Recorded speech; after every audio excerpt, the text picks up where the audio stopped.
This is the next bike that I've got coming into my workshop. Imported from America. I bought it on eBay from one of the companies that offers free delivery.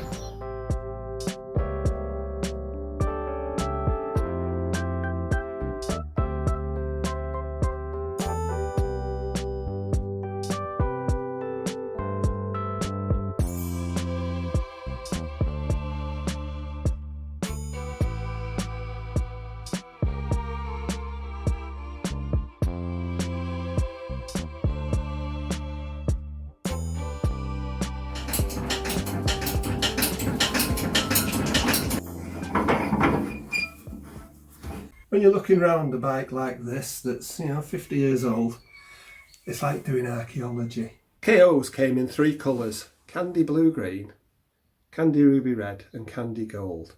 Now my heart leans towards candy ruby red, however as you can see it was candy blue green, and maybe if we eventually do put it back to complete standard we'd stick with that colour.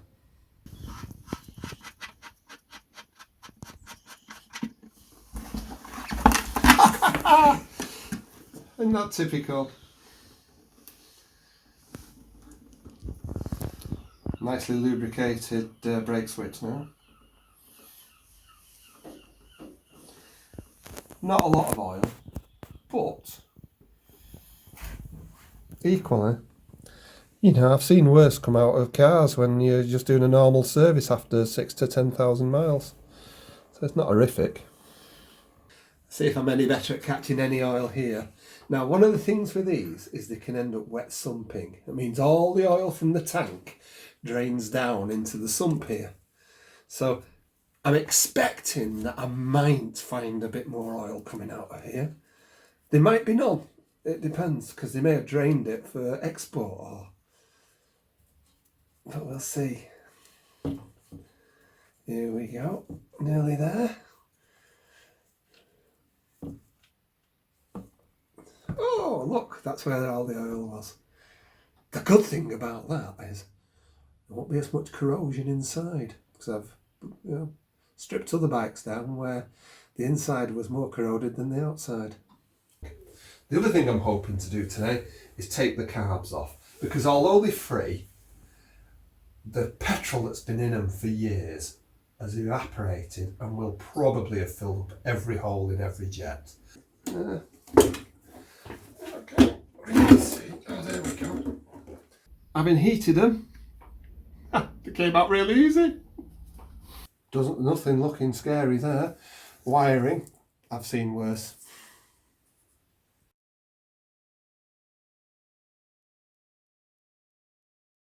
Well, looking at these, it looks like the flow tights are a little bit random, which is obviously an issue. I've looked it up and the float height should be 26 millimeters. Helpfully, it doesn't tell you exactly 26 millimeters where from. I'm going to measure it from the base where the gasket would sit.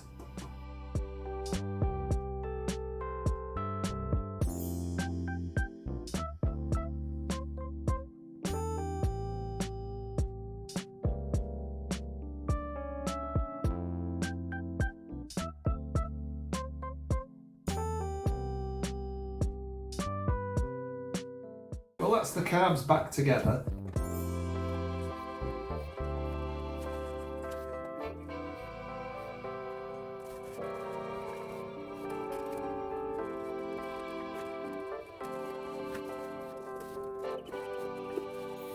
There's a bit of a fiddle to get that seated. You have to loosen off all these so you can waggle the carbs up and down. But once you get there, it's not so bad. Yeah, just tighten that in. And I'm ready to put the air filter back on.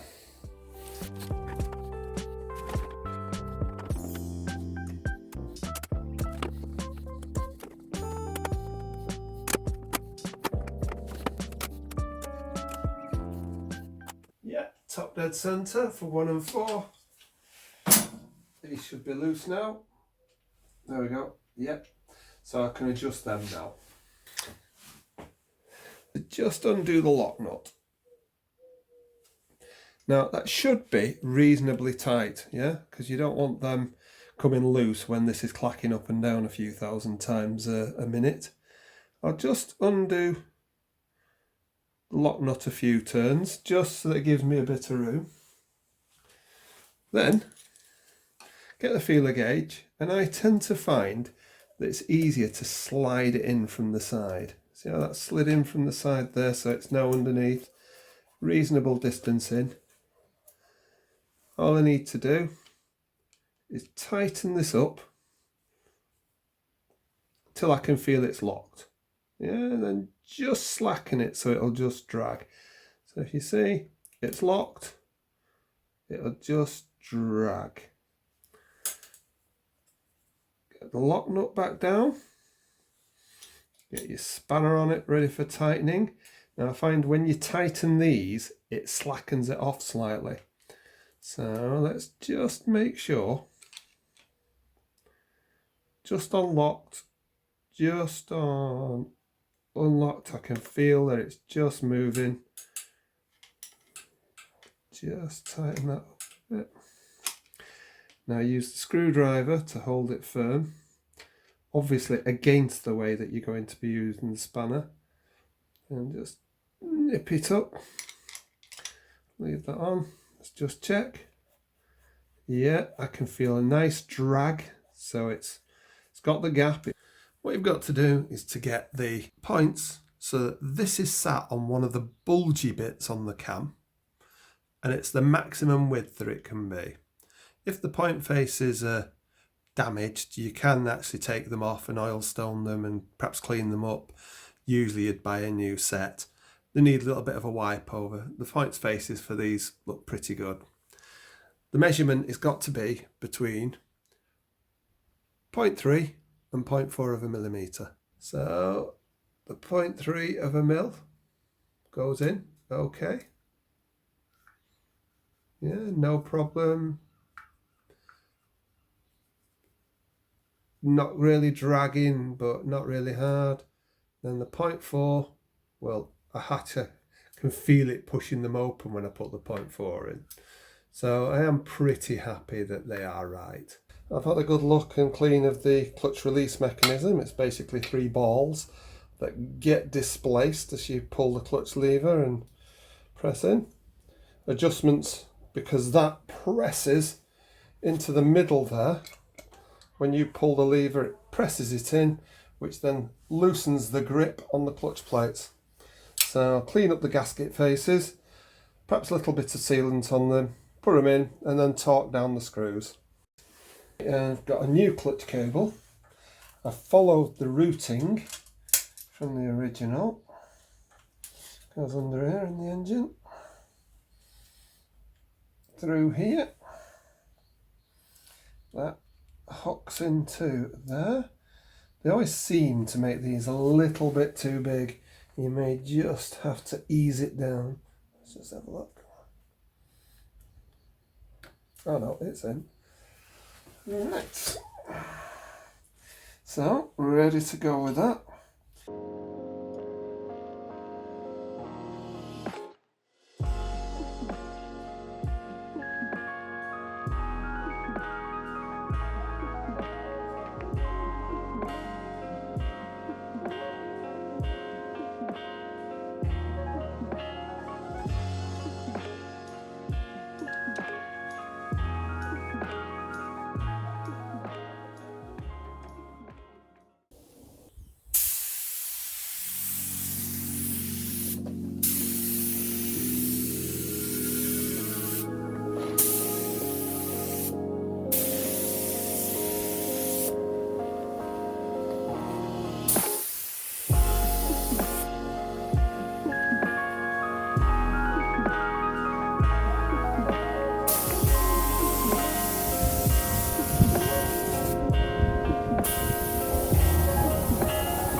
very pleased with how the ears have come out so far.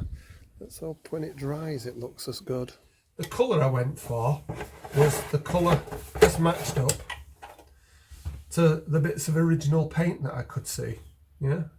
And you know, I matched it up to that.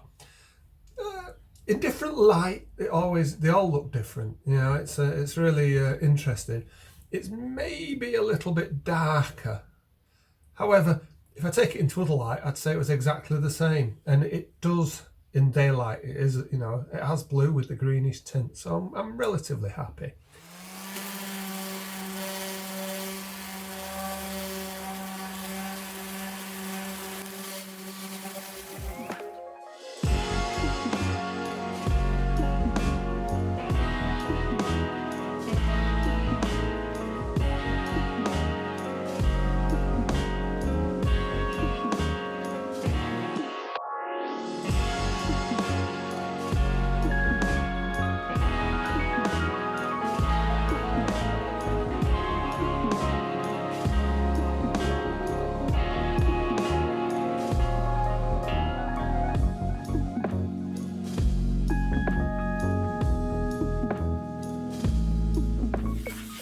You might even be able to hear it softens up and you feel it going smoother, and that's what you're really looking for, is just to make it that little bit smoother.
Right then, so slide that in.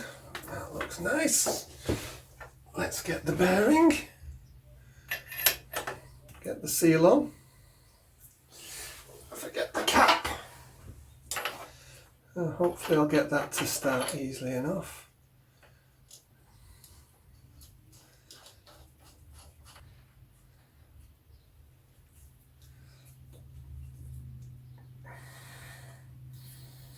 Right, let's shut this in.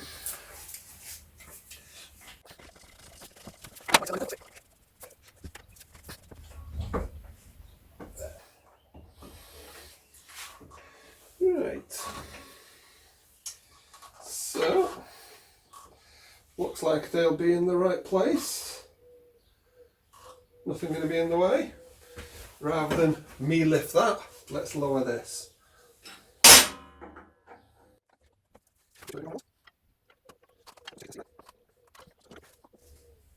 I'm about to start putting the mudguard on, and the mudguard screws to the caliper bracket. I think whoever the designer was at Honda must be being paid by the number of different fasteners they could use, because they're all either different lengths, different sizes and such like. So it's a little bit of a puzzle to put together. I'm sure it'll be okay.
Right then, so I always feel putting the headlight is like giving the bike its face back.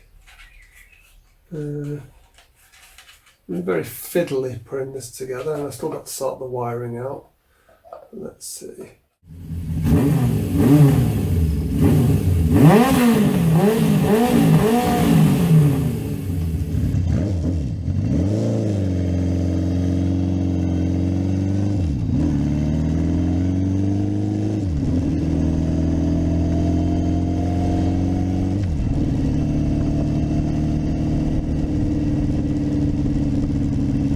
That was a shakedown run, and I'll be honest, I'm pretty pleased. It worked out really well. It ran brilliantly. I'm absolutely thrilled with what happened.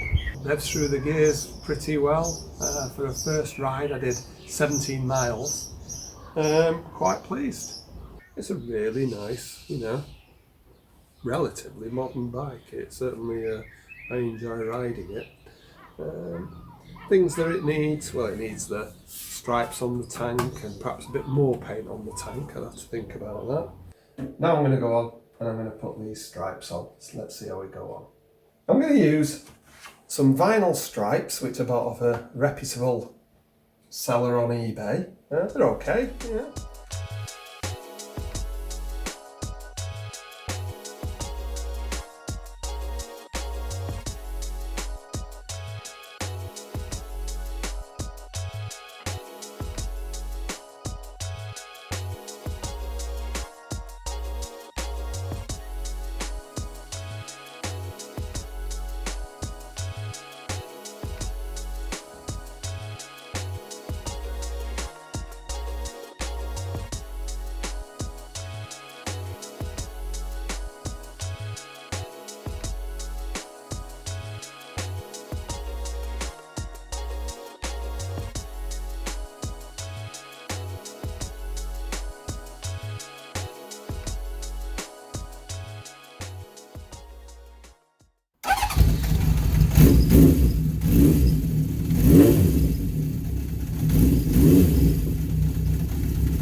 That was the whistle-stop tour of our adventures with this 1970 K0. It was a lovely bike, and to a great extent I do regret that we got rid of it. It would have been really lovely with the 4x4 if we'd eventually got them. Anyway, if you've enjoyed this, why not subscribe and follow the adventures we have with other bikes and cars on our channel.